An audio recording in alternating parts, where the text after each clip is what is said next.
Hey guys, it's Kevin. Today I wanted to show you some of my variegated alocasias. So, back when I was a wee young lad, I hated alocasias because they always got spider mites, they always died, they always only grew like 2 leaves. I'm looking at you.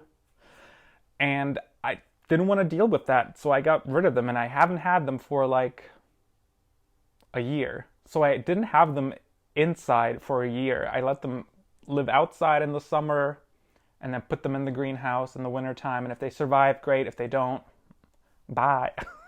But I think I found a fix for that, and I've also gotten hooked on variegated alocasias. So currently I only have 4 types. If you know somebody that has more and is selling them, let me know because I want more. There's some that I'm already eyeing, but that are like super expensive.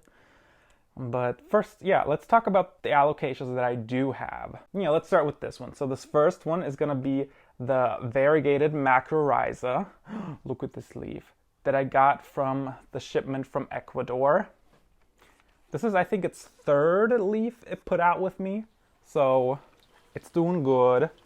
I like it. The variegation is keeping up.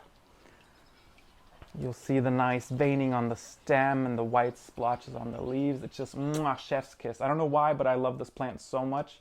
And I hope one day I can keep it with more than like 2-3 leaves, fingers crossed, eventually.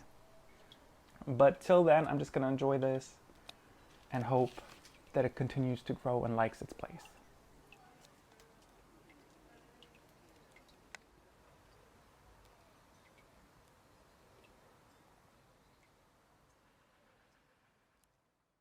Second is this variegated weird mutant Alocasia Lauterbachiana. These have like a lime green variegation on the leaves.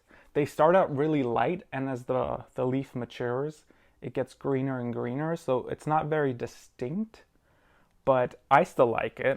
I have a few plants of this actually, because all the puppers that grow from this plant are also obviously, well, not obviously, but are also variegated, like this mini pupper down here.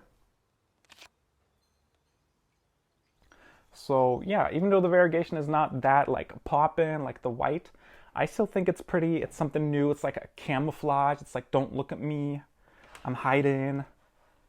So yeah, I really like that.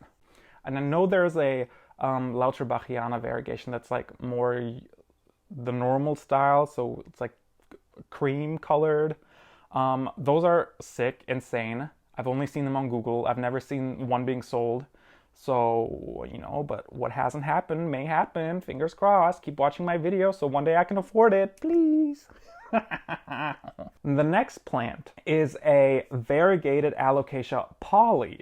So I actually found one of these 2 years ago. It was like a tiny baby plant in a hardware store, like the big ones that have like a garden center attached to it. And I didn't know what it was. I was like, ooh, they have cool colors. And then I sold it for like a few bucks, If I would have kept it, I could have been rich. But a friend of mine found this, and unlike the one that I found in the store, which had striking white variegation, this one has, again, that like zesty lemon lime green variegation, as you can see. The smallest, oldest leaf really had it like pronounced, but this big leaf has it too, and the small one of them doesn't have much like variegation. It's barely visible. If you can look at the stem here, oh, here's some clips. Somebody actually cut the top off it at the store. They just stole that, so I hope it grows. So far it's happy. I've had it for a few weeks, I think, or a few days. I've lost track of time. I seriously don't know. So yeah, I hope this one grows more leaves. I hope it likes it at my place and that I don't kill it. Now, the 4th one, and I think my favorite out of the 4 that I have, is this Variegated Gigantia, the giant alocasia. I don't know what it's called. Even though it's my smallest, it's still the giant Gigantia. So this one has, again, this lemony lime chartreusey variegation, and it's been giving me a few new leaves, and they are just mwah, so good. I don't know why, but they remind me of, I don't even know what they remind me of. For some reason, they remind me of the sun, but they don't look like the sun, so I don't know. But I just love the coloring of this. I love the contrast between its actual leaf color and the variegated parts and like the different layers of color. Because, you know, the poly is really dark and the Lauterbachiana is also more dark in its natural form. And this one is like shades closer to the variegation, so it's like a very subtle flow and ebb. I don't know, I just really like it. That's definitely my favorite, and I hope it gets big and wonderful and takes up in my entire house. I wouldn't mind that at all. And as you might have noticed, I use leca/pon for my alocasia, mostly because I like letting them get rinsed off in the rain or putting them in the shower, you know, to those spider mites. I don't want to have any of them. I don't even want to see them. I'll just put them in the shower, you know, take out the inside pot, take that out, put it in the shower, and no problemo. Which, you know, you can't really do with soil because, I mean, you can, depending on how much water they use. But with pon and leca, it's just much easier to regulate the water household of a plant when you shower it. Again, if you shower your plants a lot, you're gonna lose nutrients, so be sure to fertilize them. And for the first 3 alocasia that I showed, I just use normal leca balls, and then I fertilize myself. For this Gigantia, I'm using the lechuza already fertilized orchid mix. I prefer the orchid mix from lechuza over the normal pon lechuza mix because I think the orchid mix has bigger pebbles. I don't know, I think it's chunkier. I mean, that's what it says on the packaging too. It's supposed to be airier than the normal mix. And I really like it, and this Gigantia really likes it too. It's been growing like crazy. And all of these plants, so I don't like acclimating my plants when I buy them. I'm like, I want you in this pot at this space, so we're gonna do that.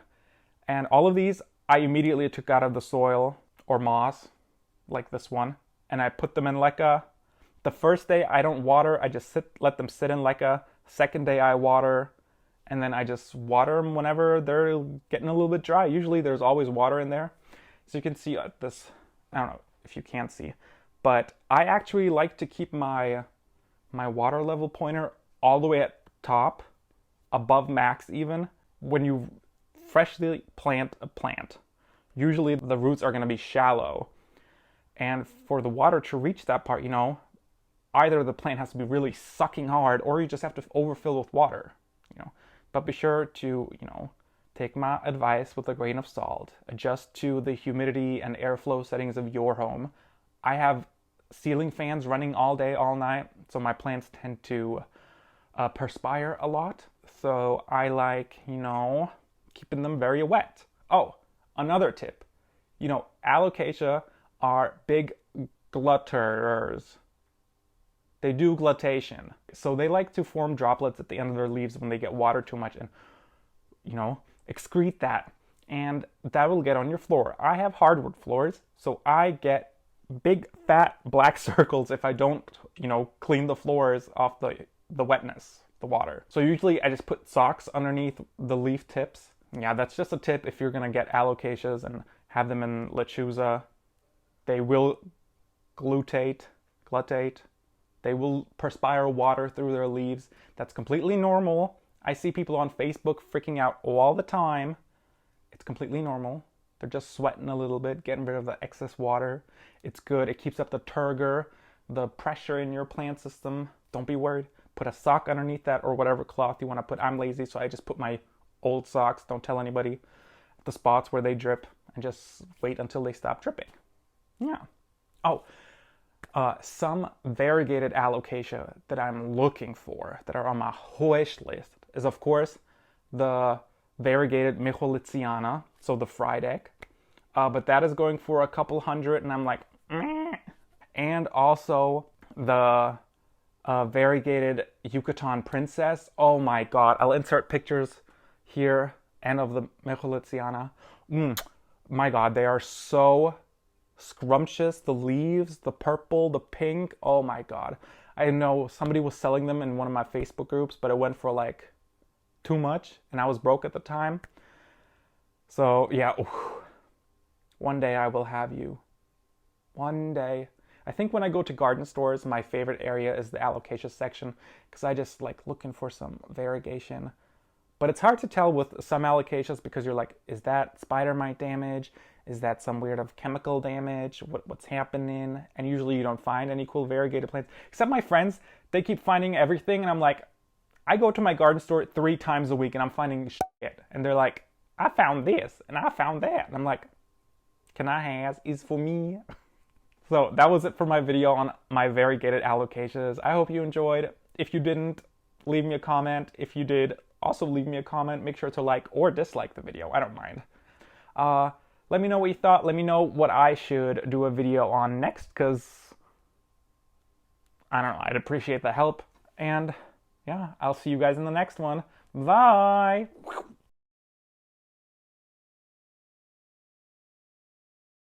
Leave. To click off my video right now.